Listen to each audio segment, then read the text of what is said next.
Hello everyone, Ajay Meru publication के official YouTube channel पर आप सभी का स्वागत है। आज की इस वीडियो में हम राजस्थान की 5 महत्वपूर्ण खबरों पर विस्तार से चर्चा करने वाले हैं। तो चलिए चलते हैं हमारी पहली न्यूज की ओर। पहली खबर हमारे जयपुर के रिम्स को लेकर है, जिसे अब एम्स की तर्ज पर विकसित किया जा रहा है। जयपुर का रिम्स अब एक नए और विशाल रूप में विकसित होने जा रहा है। क्या है रिम्स विधेयक 2025? आइए इसके बारे में थोड़ा जान लेते हैं। राजस्थान सरकार विधानसभा में Rajasthan institute of medical sciences Jaipur विधेयक 2025 पेश करने जा रही है। इस विधेयक के पास होते ही रिम्स एक स्वायत्त शासी संस्थान बन जाएगा और इससे एक अलग विश्वविद्यालय का दर्जा मिल जाएगा।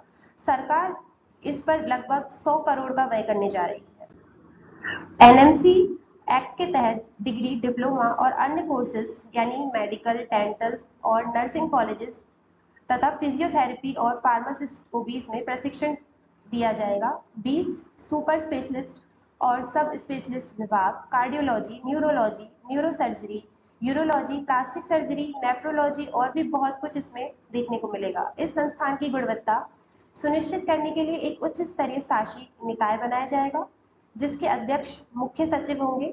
इसमें एम्स दिल्ली और पीजीआई चंडीगढ़ जैसे राष्ट्रीय संस्थानों के विशेषज्ञों को भी शामिल किया जाएगा। आइए चलते हैं अगली खबर की ओर। अगली खबर है हमारी रिजल्ट और डिग्री को लेकर के। हाईकोर्ट का फैसला आया है कि अब निजी जानकारी, डिग्री, रिजल्ट आदि को सार्वजनिक नहीं किया जाएगा। हमारे प्रधानमंत्री मोदी जी की डिग्री को लेकर कुछ से जुड़े इस मामले को लेकर दिल्ली हाई कोर्ट ने एक बड़ा और अहम फैसला सुनाया है। कोर्ट ने साफ कर दिया है कि किसी भी डिग्री या रिजल्ट उनकी निजी जानकारी है और इसे सार्वजनिक नहीं किया जा सकता। दिल्ली हाई कोर्ट ने इस फैसले में कहा है कि मोदी जी की स्नातक की डिग्री और पूर्व केंद्रीय मंत्री स्मृति ईरानी जी के 10वीं और 12वीं के रिजल्ट को सार्वजनिक करना जनहित में नहीं है। इस फैसले के साथ ही कोर्ट ने केंद्रीय सूचना आयोग यानी सीआईसी के उस पुराने आदेश को भी रद्द कर दिया है, जिसमें इन जानकारी को सार्वजनिक करने के लिए कहा गया था। आइए जानते हैं कि कोर्ट ने क्या कहा। कोर्ट ने कहा कि किसी भी व्यक्ति की मार्कशीट, रिजल्ट, डिग्री आदि शैक्षणिक रिकॉर्ड उनकी निजी संपत्ति है। इस सूचना का अधिकार आरटीआई कानून के तहत छूट प्राप्त है।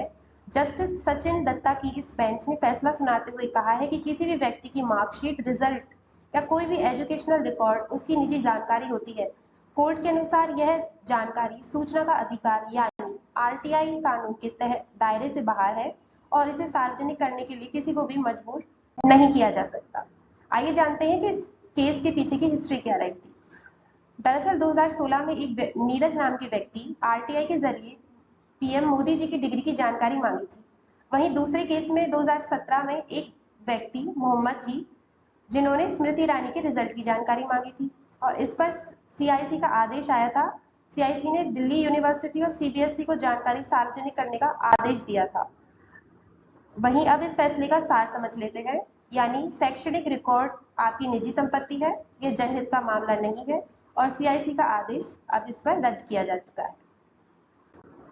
आप चलते हैं अगली खबर की ओर। अगली खबर आई है राजस्थान के छात्रों से जुड़ी हुई है।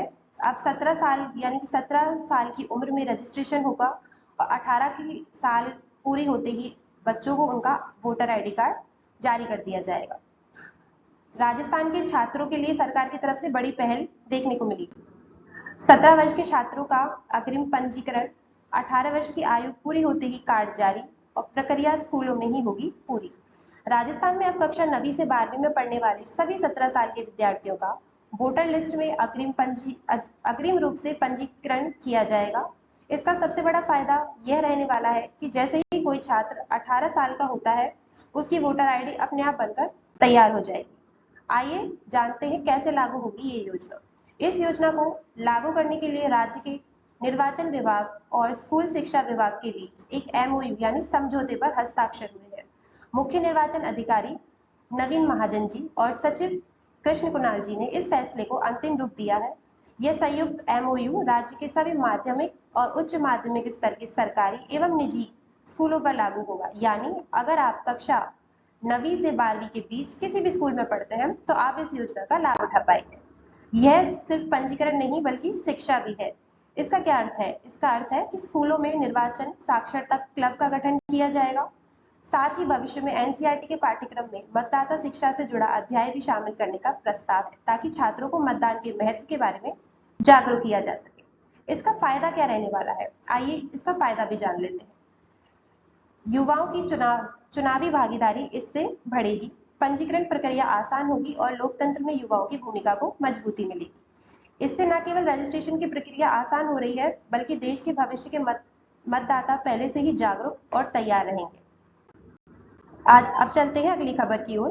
परीक्षा की तारीखें बदली और नई जारी की गई है। राजस्थानी कर्मचारी चयन बोर्ड यानी आरएसएसबी की तरफ से एक नहीं बल्कि दो बड़े और महत्वपूर्ण अपडेट्स आए हैं। एक भर्ती परीक्षा की तारीख में बदलाव हुआ है, तो वहीं एक बड़ी भर्ती परीक्षा का पूरा शेड्यूल जारी कर दिया गया है।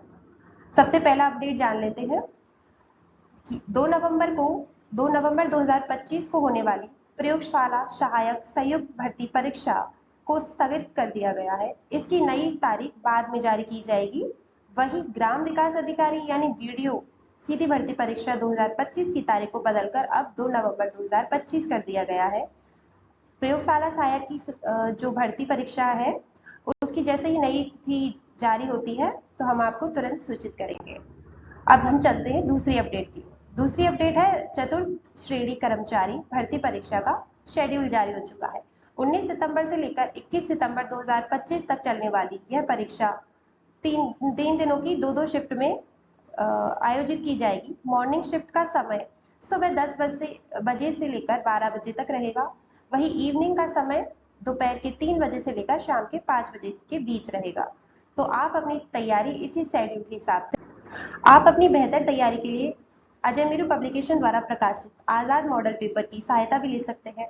ऑर्डर प्लेस करने के लिए दिए गए नंबर पर कांटेक्ट करें या वेबसाइट के थ्रू भी आप हमें रीच कर सकते हैं।